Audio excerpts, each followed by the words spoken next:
Vous écoutez Mafia et République, épisode 3. Marseille après la guerre est un champ de ruines. Une ville mutilée, aux routes impraticables, à la gare détruite, aux ports sinistrés. Les sans-logis se comptent par milliers. Il n'y a plus d'État, plus de police, plus d'ordre, sauf un, celui des parrains du milieu. Les survivants du clan Carbone et Spirito, trop impliqués dans la collaboration, sont en exil. Le clan des Guérini, actif dans la résistance à Marseille, hérite de leur empire. Au moment de la libération, le paysage est un petit peu dégagé parce que Carbone et Spirito ne sont plus dans la course. Vincent Nouzille, journaliste. Donc ceux qui dominent la ville, c'est ceux qui ont contribué à sa libération, notamment avec Gaston Defferre, les hommes de main qui ont pris le Provençal avec mitraillette à la main, qui ont pris la mairie, donc qui se sont installés au pouvoir. Le futur ministre de l'Intérieur de François Mitterrand est alors un jeune avocat socialiste. Chef de la résistance locale, Gaston Defferre préside la délégation municipale et supervise la reprise des services publics. Et dans ces mois troubles où personne n'a rendu les armes, Defferre ne peut compter que sur les mafieux pour maintenir l'ordre. Les Guérini se sont réinféodés à la mairie de Marseille et à son environnement. James Sarrazin, journaliste. Et ils ont pris une part énorme dans la vie publique marseillaise en garantissant le maintien de l'ordre dans la ville. Lorsque l'État est faible, les mafias ou les organisations criminelles prospèrent. Gilbert Thiel, ancien juge d'instruction antiterroriste. Parce qu'elles sont quelque part peu ou prou un substitut à l'architecture de l'État et à sa structure. Dans cette atmosphère insurrectionnelle, deux forces politiques jurent à Marseille de prendre la place du socialiste Defferre, les communistes et les gaullistes. La première confrontation survient en avril 1945 aux élections municipales qui suivent la libération. Les communistes triomphent et leur leader Jean-Christophe Holl devient maire. Terrible défaite pour Gaston Defferre, mais aussi menace réelle pour la mafia. Les communistes veulent nettoyer la ville et reconstruire le pays en vue d'une révolution socialiste. Devenus première force politique en France, ils entrent au gouvernement. Au sommet de l'État, les tensions sont fortes. L'union prime encore, mais elle va se fissurer. De Gaulle place ses hommes venus de Londres, dans tous les rouages de l'État, dans la police et les services spéciaux. Beaucoup de gaullistes sont persuadés de l'imminence d'une troisième guerre mondiale. François Audigier, historien. Quelqu'un comme Malraux est persuadé que le Parti communiste prépare un coup de force, qu'il va s'emparer du pouvoir. Du coup, le choc gaulliste-communiste va devenir explosif. Les hommes du général se tournent vers les clans mafieux pour lutter contre les communistes. À Marseille, un homme de la toute nouvelle DST est incontournable. Bonjour, monsieur le commissaire. Le commissaire Blément. Blément connaît tout du milieu, et il s'y sent bien. Depuis la guerre, il est très proche de deux hommes, Joe Renucci et Marcel Franchisi. Renucci, ancien lieutenant de Carbone et Spirito, a rejoint la résistance après avoir collaboré. Franchisi, lui, s'est immédiatement engagé aux côtés du général de Gaulle. L'amitié liant Franchisi, Renucci et Blément s'est nouée à Alger, dans les coulisses de la préparation du débarquement. Dans ce combat contre les communistes, un nouvel acteur entre en scène. L'armée américaine, qui administre l'Italie, possède des bases dans toute la France et prépare déjà la guerre froide. La CIA dépêche l'un de ses meilleurs agents, Irving Brown. Ancien dirigeant syndical passé au service de la lutte anticommuniste, Irving Brown débarque à Marseille. Avec l'appui du gouvernement français, des socialistes de Gaston Defferre, l'émissaire de la CIA recrute dans le milieu. Les services secrets américains ne vont avoir aucun scrupule dans leur lutte anticommuniste. Pierre Péan, journaliste. Et ils vont recruter aussi des nazis. Ils vont recruter Barbie, par exemple. Ils vont recruter anciens nazis, mais ils vont recruter des mafieux, tout simplement pour leur efficacité, pour lutter contre Moscou. Irving Brown navigue entre la France et l'Italie. À Naples, il retrouve le principal indique de la CIA, le patron de la mafia sicilo-américaine aux États-Unis, Lucky Luciano, qui avait facilité pendant la guerre le débarquement des Alliés en Sicile. En échange de ses bons et loyaux services, Luciano est libéré à la fin du conflit, mais condamné à l'exil en Italie. Dès lors, le parrain aide la CIA et Irving Brown dans leur lutte contre le péril rouge et réorganise secrètement toute sa structure.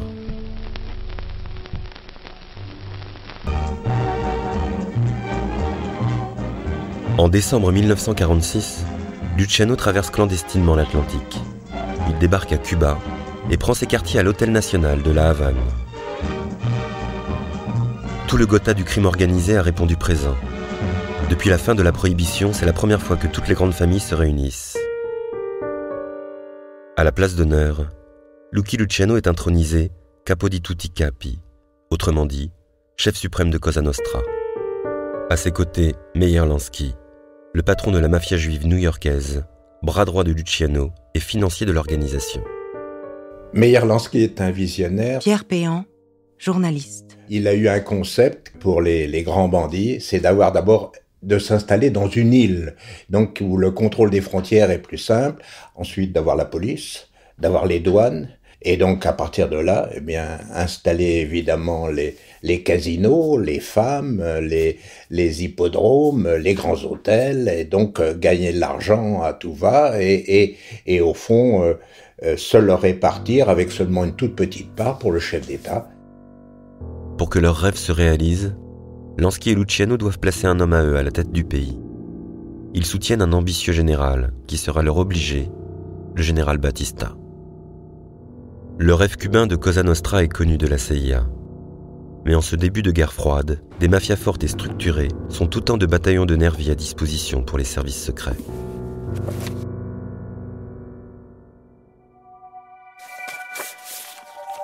De retour en Italie, Lucky Luciano noue des liens étroits avec la fine fleur des collabos français qui y vivent en exil.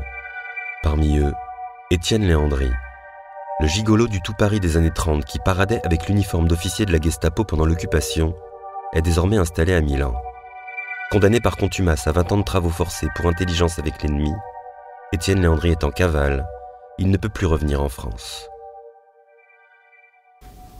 Lucky Luciano va expliquer à Étienne la nouvelle approche du monde pour les 50 années à venir. Julien Commère, secrétaire et confident d'Étienne Léandri. C'est une découverte. C'est-à-dire que, dorénavant, les services, la police, le pouvoir doivent devenir des alliés. L'opportuniste qu'il est se rend compte qu'en affichant très clairement un anticommunisme et la volonté d'agir en ce sens, il va obtenir les faveurs de la CIA.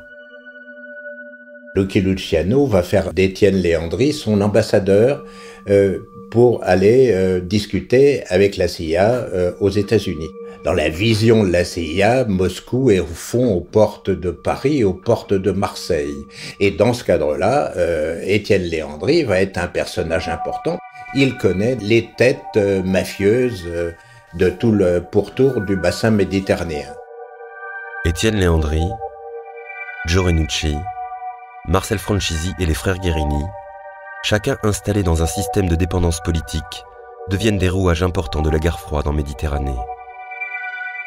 En France, la guerre froide éclate à Marseille, lors des élections municipales d'octobre 1947. De Gaulle, qui a quitté le gouvernement et créé son propre parti, vient dans la cité phocéenne soutenir son candidat à la mairie. Le RPF apparaît au printemps 1947 et très vite, il va se doter d'un service d'ordre qui apparaît à l'automne, hiver, qui est extrêmement puissant. François Audigier, historien. 10 à 15 000 hommes, c'est considérable, c'est presque une petite armée privée. Donc systématiquement, les meetings vont déraper. Vous avez des affrontements opposant des dizaines de personnes à coups de tessons de bouteilles, de gourdins, de matraques, de nerfs de bœuf. Par endroits, les armes de guerre ressurgissent, étant entendu que les communistes et les gaullistes ont été les acteurs principaux de la résistance. Les armes sont toujours là. On va voir par endroits des permanences explosées sous l'effet de grenades, rafalées au pistolet mitrailleur. C'est extrêmement violent. Après des semaines de combats de rue, les résultats provoquent la stupeur. Les communistes sont battus. Le candidat gaulliste gagne la mairie grâce à un vote en sous-main des socialistes. Mais les communistes ne s'avouent pas vaincus. La hausse du ticket de tramway est le prétexte au déclenchement de grèves insurrectionnelles. Au conseil municipal, communistes et gaullistes en viennent aux mains. Dans les rues, les manifestations virent à l'émeute. Le 12 novembre 1947 au soir, la foule se rue au quartier de l'Opéra tenu par la pègre et saccage tous les bars. On entend plusieurs détonations. La foule se disperse. Au milieu des tracts et des pavés éparpillés, un jeune militant est à terre, livide. Vincent Voulant est mort. Barthélemy Guérini a raconté cette histoire à sa fille, Marie-Christine. Et ils ont tout cassé. Ils ont cassé la potinière, ils ont cassé le perroquet bleu. Ils ont... les communistes, c'est les communistes. Bon. Et à ce moment-là, mon père est accusé d'avoir tué un jeune communiste qui s'appelait Vincent Voulant. Pendant 3 jours, les Guérini vont disparaître, un mandat à l'arrêt est lancé et tout. Jean-Pax Meffray, journaliste. Et puis subitement, le 4e jour, les Guérini vont reparaître et le principal témoin avait confondu. Mais il s'était trompé et en fait, c'était pas les Guérini qui avaient tiré, qu'il avait vu tirer, il les a pris, c'est quelqu'un d'autre qui l'a pris pour les Guérini, quoi. Et c'est le juge Sacotte qui le reçoit. Marie-Christine Guérini, fille de Barthélemy Guérini. Et qui le relâche. Dans les 2 heures ou 3 heures, je crois, il est relâché. Voilà, mais ça a fait les journaux pendant longtemps. Les communistes instrumentalisent l'événement pour déstabiliser Defferre. À la Chambre des députés, ils l'accusent de pervertir Marseille en protégeant le clan des Guérini. Effrontément, Defferre se dresse face à eux. Il dit « Je ne connais pas les Guérini ne sont pas mes amis. » Vincent Nouzille, journaliste. Et si jamais je les rencontrais dans la rue, je ne pourrais pas les reconnaître. Il répète ça plusieurs fois à l'Assemblée nationale. Évidemment, c'est un énorme mensonge. Et là, on voit bien la limite pour ces hommes politiques. Anne-Laure Olivier, historienne. C'est-à-dire que on a besoin de ces hommes-là pour certaines tâches. Mais il faut qu'ils restent aux marges. On ne les connaît pas. Donc ça veut dire qu'on va pouvoir leur être utile à certains moments. Évidemment, c'est un échange de bons procédés. On va fermer les yeux, on va pas vouloir voir ce qui se passe. Voilà. Mais il ne faut pas que leurs affaires soient trop voyantes. Hein. Si ça arrive devant la justice, ça arrive devant la justice. Et là, le politique, il ne connaît plus. Les compromissions de Gaston Defferre ne pèsent rien face à la menace rouge. Le combat se poursuit sur le port, où les premières marchandises du plan Marshall doivent bientôt arriver. Marseille est la porte d'entrée de ce plan pour le sud de l'Europe. Les dockers qui bloquent l'entrée des marchandises américaines doivent cesser leur grève, peu en importe le prix. La CIA donne alors carte blanche à son agent, Irving Brown.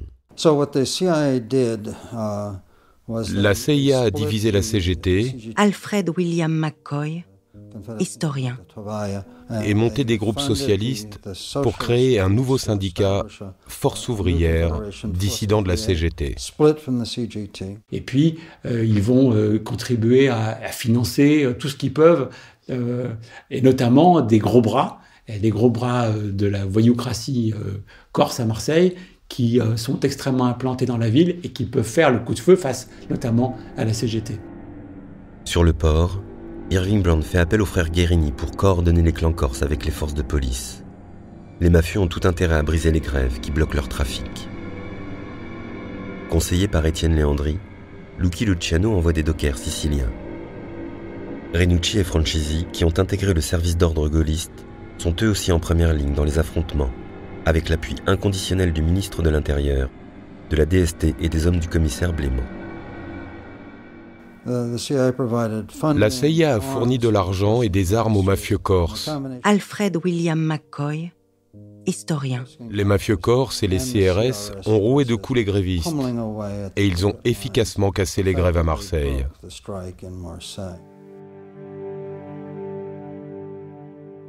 En moins d'un mois, la CGT recule. Les efforts conjugués du gouvernement français, de la CIA, des forces anticommunistes de la ville et des mafieux corses brisent le mouvement. Cette sombre alliance, supposée garantir la sûreté de l'État, permet à Marseille de redevenir une zone bénie de la pègre. La CIA poursuit sa route et ne pense plus à cela, ne regarde pas en arrière. Mais les forces politiques locales se trouvent, elles, dans une nouvelle configuration. C'est ce qui va permettre aux mafieux corses de poursuivre leur trafic à Marseille dans une quasi-impunité pendant plus de 20 ans. Les liens créés entre Lucky Luciano et les Corses ouvrent des perspectives colossales pour les trafics internationaux. À l'ombre de la CIA et des services secrets français, Joe Renucci s'installe au Maroc, protectorat français, à Tanger plus précisément, où il devient un agent de premier ordre pour le SDEC, le service d'espionnage français. Tanger est un port franc qui échappe à tout contrôle administratif. Tanger est surtout l'escale obligée pour tous ceux qui transitent entre la Méditerranée et l'océan Atlantique. C'est ici que les mafieux corses veulent adapter le rêve cubain de Lucky Luciano et Meyer Lansky. Toute la crème, l'aristocratie du milieu, y passe ou s'y installe. Grégory Oda, historien. Donc effectivement, dans ceux qui apparaissent à Tanger, je veux dire sur place, comme étant des personnalités qui tiennent bien le port, qui tiennent bien le réseau méditerranéen, qui sont bien en place pour faire affluer vers la ville les marchandises qui ensuite devront être transportées vers le continent européen, effectivement, il y a 2 noms qui surgissent, c'est Renucci et Franchisi. Originaires du même village corse, Renucci et Franchisi mettent au point le trafic le plus lucratif de l'après-guerre. Un trafic qui permet de constituer de véritables fortunes, la contrebande de cigarettes américaines. On n'est plus sur le truand qui va faire son petit braquage. On est face à des groupes internationaux. Renucci, son vis-à-vis à l'époque, c'est Lucky Luciano. Apparaissent les premiers go fast, ces vedettes ultra rapides qui traversent les mers en déjouant les efforts de la police. Ce trafic nécessite une coordination parfaite entre Joe Renucci et Marcel Franchisi à Tanger, Antoine et Barthélemy Guérini à Marseille, Lucky Luciano et Étienne Léandri en Italie. On est dans des associations, et il y a des spécialités, des gens qui savent amener d'un point A à un point B, qui donnent le relais à d'autres, qui amènent au point C, parce qu'il y a nécessité de cette collaboration. Grégory Oda, historien. C'est un crime organisant finalement qui se structure par lui-même, parce qu'il a besoin de se structurer pour être efficace. Et dans le fond, c'est une répétition générale de ce qui va se faire après dans le trafic de stupéfiants, de drogue. Mais les fortunes générées par le trafic de blondes attisent l'avidité. Une livraison effectuée par le combinati attire l'attention de la police. Consigne est donnée par les Guérini de faire profil bas et surtout, de ne pas écouler la marchandise, le temps que l'affaire se tasse. Mais un membre de l'équipe veut les doubler et transgresse la consigne. S'en suivra une sanglante vendetta qui durera 20 ans et fera près de 30 morts.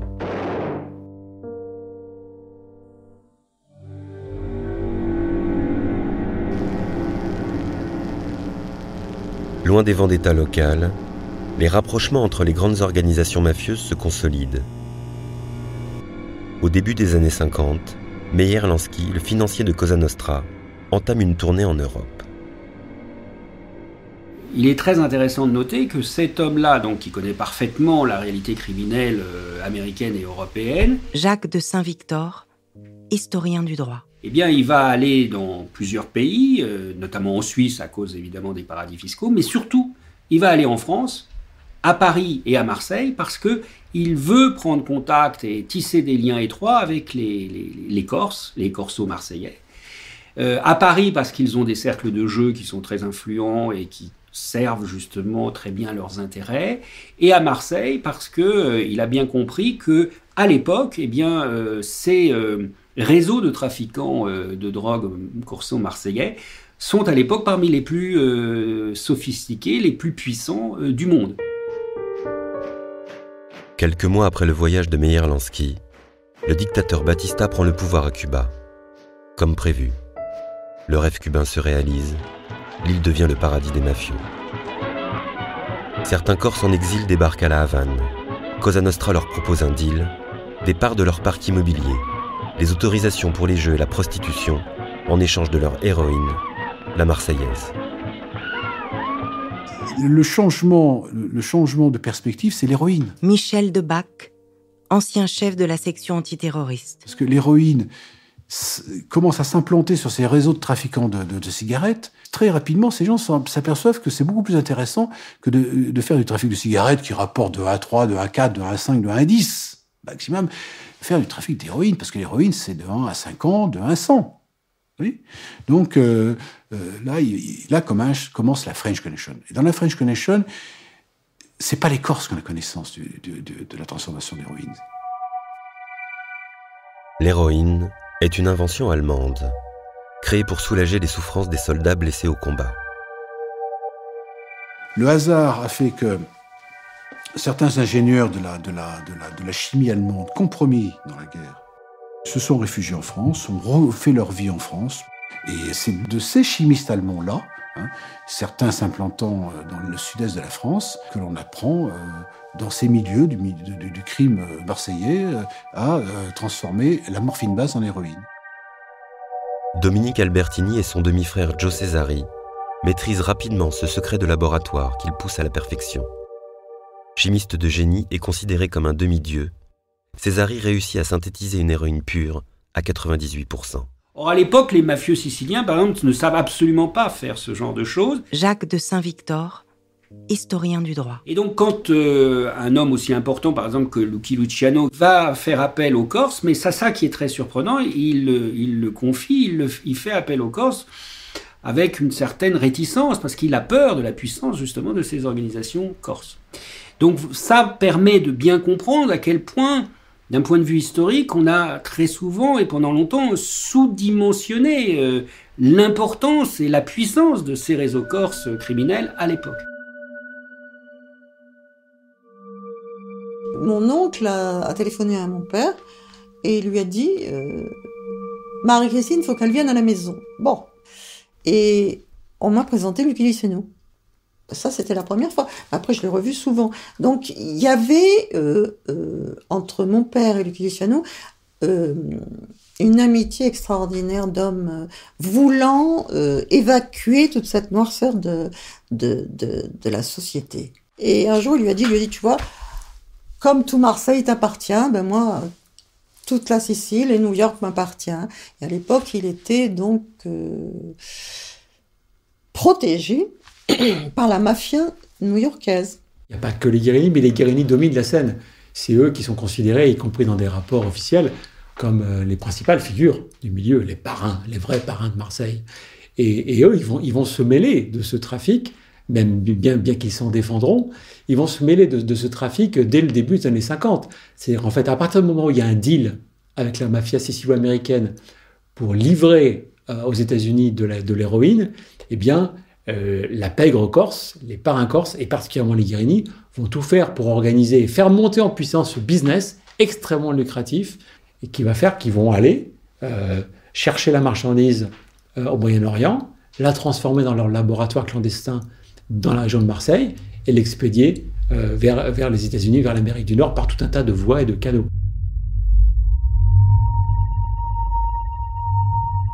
Jamais la montée en puissance de ce business n'aurait été possible sans l'aide d'une partie de l'État français. En 1950, la guerre d'Indochine fait rage. Elle coûte très cher à la France et conduit militaires et services spéciaux à monter des opérations ultra secrètes.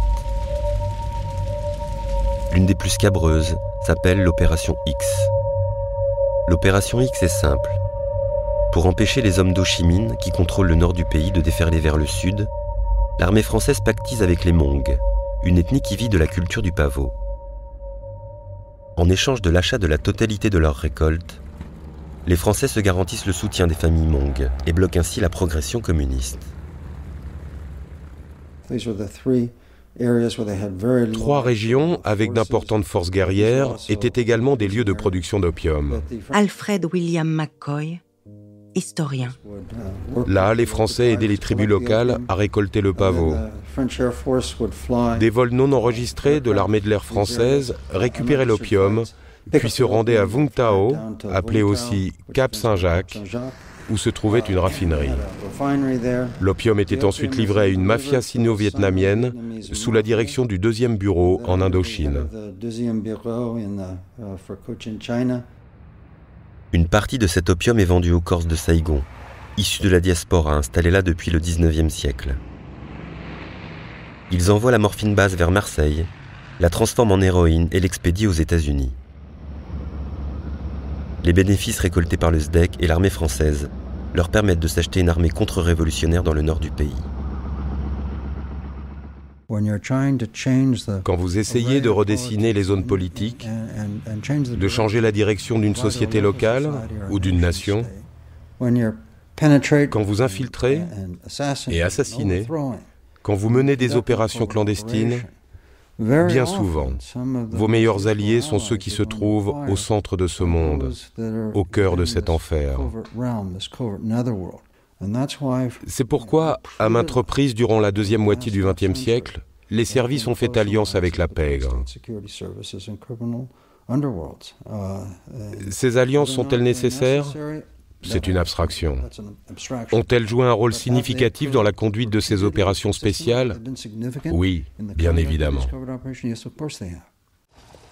Quand les Français achètent le pavot directement aux Hmong, la tribu leur est fidèle. Mais quand les Français utilisent des intermédiaires, les Hmong qui se font voler rejoignent les lignes ennemies. C'est ce qui se passe à Dien Bien Phu. Les hommes d'Ho Chi Minh s'allient aux Hmong, hostiles aux Français, et lancent une attaque décisive sur la plus grosse base aéroportée de l'armée française au Nord-Vietnam. Dien Bien Phu tombe après 2 mois de siège. Début mai 1954, la France perd sa première guerre coloniale et signe un traité qui coupe le Vietnam en 2. Désormais le Nord est communiste, le Sud est nationaliste, le terrain est livré aux Américains. Privés de cette source d'approvisionnement, les mafieux corses déploient leur réseau en Turquie, en Iran et au Liban, avec les mafias locales. Les laboratoires tournent à plein régime dans la banlieue de Marseille. À la mairie, Gaston Defferre a pris ses quartiers. L'ancien résistant, qui a déjà occupé plusieurs ministères, est une grande figure de la 4e République. À partir de 1953, Gaston Defferre devient le maire de Marseille. Vincent Nouzille, journaliste. Et va s'en suivre un long règne à la mairie de Marseille, où il va à la fois toujours faire attention de ne pas apparaître comme étant redevable à la pègre de ses élections, de son pouvoir, de son influence, mais où, évidemment, personne ne peut nier, et tout le monde sait en ville, que Gaston Defferre a des amis qui sont des Corses, a des amis qui sont dans la pègre, et dans ses gardes du corps, dans ses anciens lieutenants de la résistance, figurent les Guérini, qui, dont on le sait, ont fait le coup de main et font le coup de main pendant ces campagnes électorales. Moi, quand je voyais Gaston Defferre, ou à la maison, ou quand mon père se déplaçait pour aller le voir près de l'église Saint-Victor, il avait un appartement. Marie-Christine Guérini, fille de Barthélemy Guérini. C'était terrible, terrible. Oui, on t'a donné ci, tu nous as pas rendu ça, puis alors tu te prends pour qui, mais alors maintenant qu'est-ce que tu veux qu'on fasse ? Et ils sentaient finalement, les frères Guérini, donc mes parents, la famille sentait que, c'est la vie, hein, que petit à petit Gaston, il prenait ses arrières pour un jour les lâcher, quoi. Pour dire un jour, mais non, on m'avait jamais rendu service. C'est dans la logique des choses. Vous venez d'écouter Mafia et République. Si vous avez aimé ce podcast, vous pouvez vous abonner sur votre plateforme de podcast préférée et suivre Initial Studio sur les réseaux sociaux. Mafia et République est un podcast coproduit par Initial Studio et Yami 2, adapté de la série documentaire audiovisuelle éponyme produite par Yami 2, réalisée par Christophe Bouquet et écrite par Christophe Nick, Pierre Péan et Vanessa Ratignier. Production exécutive du podcast, Initial Studio. Production éditoriale, Sarah Koskiewicz et Louise Nguyen. Montage, Camille Legras. Avec la voix d'Emmanuel Yacoubi.